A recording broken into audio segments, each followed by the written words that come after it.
अगर धामी सरकार में है हिम्मत, पुष्कर धामी में है औकात हिम्मत, तो अगर तुम है हिम्मत पुष्कर धामी में, तुम्हारा चैलेंज करता हूं कि तुम हाई कोर्ट के सिटिंग जज से जांच करा दो।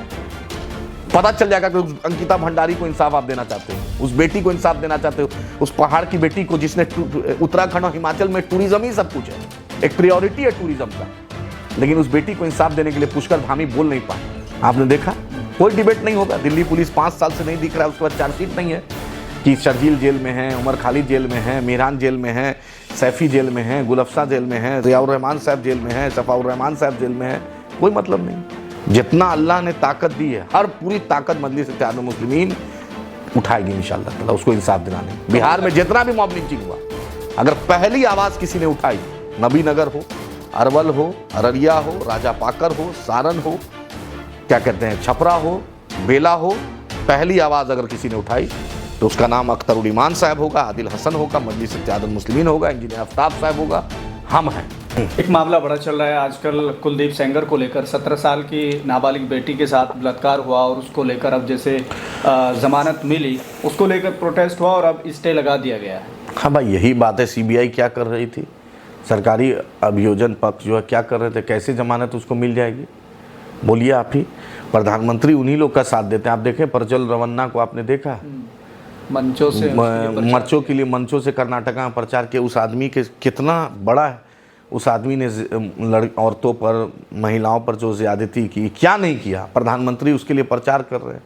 अब फिर बेटी बचाओ बेटी पढ़ाओ का ज्ञान देते हैं। अरे कुछ शर्म है या कुछ बस्ती है इन लोग को? इन लोगों को नहीं समझ में आता। नकाब पे आपने देखा, हिजाब जो खींच लिया नीतीश जी ने, जो बदतमीज़ी की, किस तरीके से गिरिराज सिंह ने बकवास की, किस तरीके से संजय निषाद ने बकवास की, आपने देखा ना।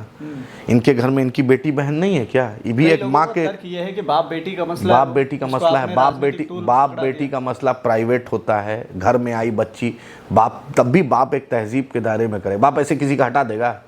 हाँ बोलिए। बच्चा अपनी माँ के गोद में जा सकता है, बच्चा, एक मासूम बच्चा अपने माँ के गोद में, या बेटा माँ के गोद में चला जाए, माँ के, ये तो भाई आप कैमरा पे थे ना, वो औरत हिजाब में थी, निकाब में थी, ये तो उसको इस बात का और आपको एहतराम करना चाहिए कि भाई she is in his her protocol. आपको तो और नहीं करना चाहिए था, लेकिन आपने उसके बाद एक क्लैरिफिकेशन भी नहीं दिया, एक माफ़ी भी नहीं माना आपने। दूसरा कोई आम रहता आप उस पर NSA लग जाता। कोई गैर मुस्लिम के पर अगर घूंघट छू देता, तो अगर कोई मुसलमान, तो नेशनल न्यूज़ बना देता। 9 बजे, 8 बजे, 7 बजे, 6 बजे का प्राइम डिबेट हो जाता। लेकिन कोई तलवार बट रहा है, कोई डिबेट नहीं।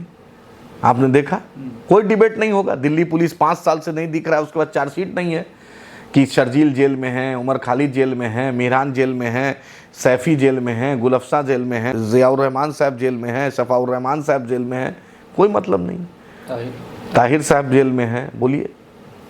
तो आपको क्या लगता है कि कानून एक तरफा काम कर रहा है या कानून नहीं कर रहा है एक तरफा? कानून तो जस्टिस करता है। सुप्रीम कोर्ट पर हमारे आस्था और विश्वास है, कानून का नहीं। लेकिन जो ऑफिसर सब हैं वो सोचते हैं कि ये मुझे पता 100 फर्जी इनकाउंटर का जांच हो रहा है, सुप्रीम कोर्ट ने जांच कराया। और जो ऑफिसर जो इतना दरबारी करते हैं, इतना जो चमचागिरी अपने मंत्री लोग का कर रहे हैं, मुख्यमंत्री, मत कीजिए। याद रखिए, हर कुछ का दिन पलटेगा एकदम। ये आप देखिए अंकिता भंडारी के साथ कितनी ज़्यादती हुई, अल्लाह ने दिखला दिया कि नहीं? उस लेडी ने एक्सपोज किया कि नहीं? आज पूरा दुनिया जान रहा है कि बीजेपी के टॉप लीडर इसमें, इस मर्डर में, इस ब्रुटैलिटी में इन्वॉल्व है। आज पूरी दुनिया जान रही है। दबे ज़ुबान में लोग बोल रहे हैं उस बेटी को, अंकिता भंडारी को इंसाफ इंशाल्लाह मिलेगा, इसी दुनिया मिलेगा। 2 साल 3 साल पहले की घटना थी, लेकिन देखिए ऊपर वाले की कुदरत। आज उस औरत ने एक्सपोज किया और एक डाटा आएगा। इस अगर धामी सरकार में है हिम्मत, पुष्कर धामी में है औकात हिम्मत, तो अगर तुम है हिम्मत पुष्कर धामी में, तुम्हारा चैलेंज करता हूं कि तुम हाई कोर्ट के सिटिंग जज से जांच करा दो। पता चल जाएगा कि उस अंकिता भंडारी को इंसाफ आप देना चाहते हो, तो उस बेटी को इंसाफ देना चाहते हो, उस पहाड़ की बेटी को जिसने उत्तराखंड और हिमाचल में टूरिज्म ही सब कुछ है, एक प्रायोरिटी है टूरिज्म का, लेकिन उस बेटी को इंसाफ देने के लिए पुष्कर धामी बोल नहीं पाए। पुष्कर धामी बोल नहीं पाए। वो त्रिपुरा के लड़के को, नॉर्थ ईस्ट का लड़का जो आया था, उसको ब्रूटैलिटी से मारा गया, 17 चाकू मारा गया, ये बोल नहीं पाया पुष्कर धामी। और नॉर्थ ईस्ट में जाकर वोट मांगते हैं। ये हेमंता बिस्वा शर्मा बना हुआ है नॉर्थ ईस्ट का एनडीए का कन्वेनर, ये अमित शाह जाके लंबी लंबी बात करते हैं, मोदी जी वहां पे जाकर लंबी लंबी बात करते हैं, यही इंसाफ है?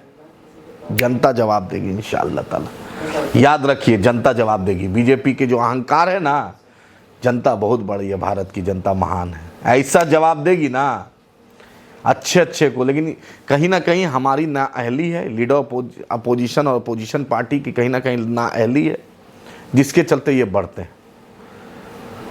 बंगाल सरकार कुछ नहीं कर पाती है, डरती है। अरे डरते क्यों? झारखंड सरकार में मॉब लिंचिंग हो रहा है मुसलमानों का, कुछ नहीं बोल पाता है हेमंत सोरेन, जबकि मुसलमानों के जकात फितरा से मुख्यमंत्री बने हैं, इनकी बेगम बनी है एमएलए, मुसलमानों के जो सीट है मुसलमानों के जकात फितरा से। तो एहसान फरामोश नहीं होना चाहिए। फिर एहसान फरामोश होइएगा तो फिर लीडर पोजीशन भी नहीं बन पाइएगा, तो फिर मत बोलिएगा, फिर मत बोलिएगा। देखा आपने अशोक गहलोत ने जो मोनू मनेसर ने मारा, कुछ नहीं किया, नहीं किया जुनैद और नसीर को, देखिए जिंदा जला दिया गया था, देखिए क्या हुआ। ये इमरान प्रतापगढ़ी की हिम्मत नहीं है उस पर बोलेगा, ये इमरान प्रतापगढ़ी अथर अंसारी के मॉब लिंचिंग पे नहीं बोलेगा, हिमाचल पे इमरान प्रतापगढ़ी नहीं बोलेगा, लेकिन सीमांचल में आके नाचेगा, तो इसका भी टेन्योर खत्म होगा। हमेशा तुम राज्यसभा में नहीं रहोगे, वक्त बदलेगा। कांग्रेस भी जान रही है कि तुम्हारा नाचना गाना ढोल बजाना कितना दिन चलता है, जहां जाता है वहां कांग्रेस को ही हराता है। ये इसमें सबसे बड़ी यूएसपी इसका। अच्छी बात है, अच्छी बात है। बोलिए बिहार शरीफ का वो नौजवान अथर अंसारी साहब मॉब लिंचिंग में मारा गया, बिहार शरीफ का रहने वाले। उसके बाद वहीं के उमैर खान चुनाव लड़े थे कांग्रेस के प्रदेश अध्यक्ष माइनॉरिटी सेल के। ना इमरान गया, ना उमैर गए, ना ट्वीट आया, ना मल्लिकार्जुन खड़गे चचा का आया, ना इमरान का आया, ना किसी का आया। और फिर आप बोलिएगा कि मुसलमान पर हम इतना करते हैं। अरे क्या करते हो यार? एक ट्वीट नहीं कर सकते हो, एक संवेदना नहीं कर सकते हो। इमरान प्रतापगढ़ी तुम जा नहीं सकते हो, उमैर खान जा नहीं सकते थे। दिल्ली में बैठ के चर्चा कर रहे थे कि हम क्यों कांग्रेस हारी। अरे इसीलिए हारी कि तुम मुसलमानों के, दलितों के, वंचितों के मुद्दे पे नहीं बोलते हो, इसीलिए हारी, जो सच्चाई मैं बोल रहा हूँ आपको। अथर के लिए आप एमआईएम पार्टी ने गई, हम लोग गए, हम लोग होम सेक्रेटरी के यहाँ जिम्मेदार डीएसपी माली मदद भी की, हमने आवाज़ उठाया। अभी सेशन में भी अख्तर साहब इस मुद्दे को उठाएंगे, मुख्यमंत्री से ही मिलेंगे हम लोग जाके इस मुद्दे पर।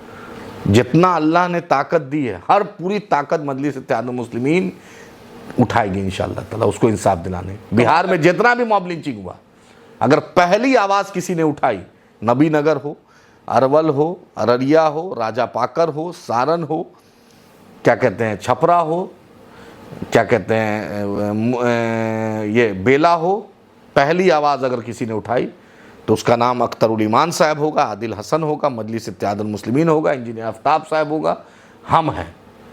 हम रात में सोएंगे भी, अगर आंख खुली 2 बजे रात, 3 बजे रात में दिखेगा कि किसी का फ़ोन आ रहा है, तब भी एमआईएम उतनी ही एक्टिव रहती है जितना दिन में रहेगी, जितना सुबह में रहेगी, जितना शाम में रहेगी। क्योंकि लोगों का कर्ज है हम पर, लोगों ने एक जज्बात एहसास से हम पर वोट दिया, उस एहसान को मजलिस इत्तेहादुल मुस्लिमीन का एक एक जिम्मेदार आखिरी सांस तक उस एहसान को नहीं भूल सकता। सपा के एक विधायक है कमाल अख्तर, उन्होंने कहा कि एमआईएम के जो प्रत्याशी चुने जाते हैं, जैसे ही प्रदेश अध्यक्ष ने ऐलान किया कि 200 सीटों पर लड़ेंगे, तो उन्होंने कहा कि बीजेपी के ऑफिस से तैयार होते हैं, इनके प्रत्याशी वहीं से नियुक्त किए जाते हैं, चुने जाते हैं। तो पूछिए अर्चना भाभी जो आई थी बीजेपी ऑफिस से, तो बीजेपी में भाभी इनकी अर्चना भाभी, अखिलेश भैया की छोटे भाई की बीवी अपर्णा भाभी, तो बीजेपी ऑफिस से निकाह कराया था, शादी कराया था क्या? कि मुलायम जी की रजामंदी से शादी हुई थी? इनके जो आधा कुंभा जो बीजेपी में है सपा का, नहीं दिखता है क्या कमाल अख्तर भाई को? हाँ, इज्जत करते हैं कमाल भाई। जाकर आप मिलादुन नबी के जलसे में बैरिस्टर साहब के साथ प्रोग्राम अटेंड किए, आपको सदर साहब ने इज्जत दी, उस दिन मत भूलिए, एहसान फरामोश मत बनिए, नहीं तो फिर अली अशरफ फातमी होने में देर नहीं लगेगा आपको। फिर मत बोलिएगा, फिर मत रोइएगा, फिर अली अशरफ फातमी होने में देर नहीं लगेगा, फिर फराज फातमी होने में देर नहीं लगेगा। जनता चुन चुन के इंसाफ करती है, याद रखिएगा। अभी बदला दे रहे हैं, उतना ही बोलिए जितना कुर्ता, उतना ही पहनिए जितना जच रहा है, उसको नाइटी मत बना लीजिए। एमआईएम पे बोलिएगा तो एमआईएम जवाब बहुत अच्छा देना जानती। अल्लाह ने ज़ुबान दी है तो ज़ुबान को इस्तेमाल भी कराना है एमआईएम सिखाई। तो कमाल भाई के लिए यही उनके लिए गुजारिश है कि अखिलेश जी के चलते आप सूली पे मत चढ़ जाइए। अखिलेश जी जानते हैं बैरिस्टर असद ओवैसी साहब की क्या ताकत है, शिवपाल जी जानते हैं, राम गोपाल जी जानते हैं। तो अभी आप उस कोर कमेटी में भी नहीं है, किचन कैबिनेट में भी नहीं है, अगला मिशन उत्तर प्रदेश का है? एकदम मजलिस से एकदम उत्तर प्रदेश, बंगाल, बैरिस्टर हसन ओवैसी साहब जो आदेश करेंगे, चुनाव लड़ेगी पार्टी इंशाल्लाह ताला। क्या गठबंधन समाजवादी के साथ? भाई अगर उन लोग समझदार होंगे तो करेंगे, नहीं किए तो फिर जान ही रहे तेजस्वी यादव बन के घूमेंगे। चलिए, बहुत बहुत शुक्रिया बेबाकी से बात करने के लिए और इतने बिजली समय में अपना समय निकाला, इसके लिए बहुत बहुत धन्यवाद। नहीं समय नहीं, आप दो बेर, आप लोग का हक है, आपकी पूरी टीम का मैं शुक्रगुजार हूं। आपने जितनी मेहनत की, उस धूल में, उस मिट्टी में जाकर लोगों को बताया कि सीमांचल की बदहाली है, सीमांचल को इंसाफ मिलना चाहिए, चाहे अमोर हो, चाहे बायसी हो, चाहे डगरवा हो, चाहे बलरामपुर हो, बारसोई हो, परानपुर हो, कदवा हो, ठाकुरगंज हो, कोचा दामन हो, दिगल बैंक हो, टेरागाछ हो, पोठिया हो, अररिया हो, जोकी हो, कस्बा हो, बरारी हो, मनियारी हो, आपने सीमांचल के दर्द को बयां किया लोगों के सामने। तो आपकी पूरी टीम का शुक्रिया कि हक की आवाज़ बोलिएगा, अल्लाह आपको इज्जत दिलाएगा।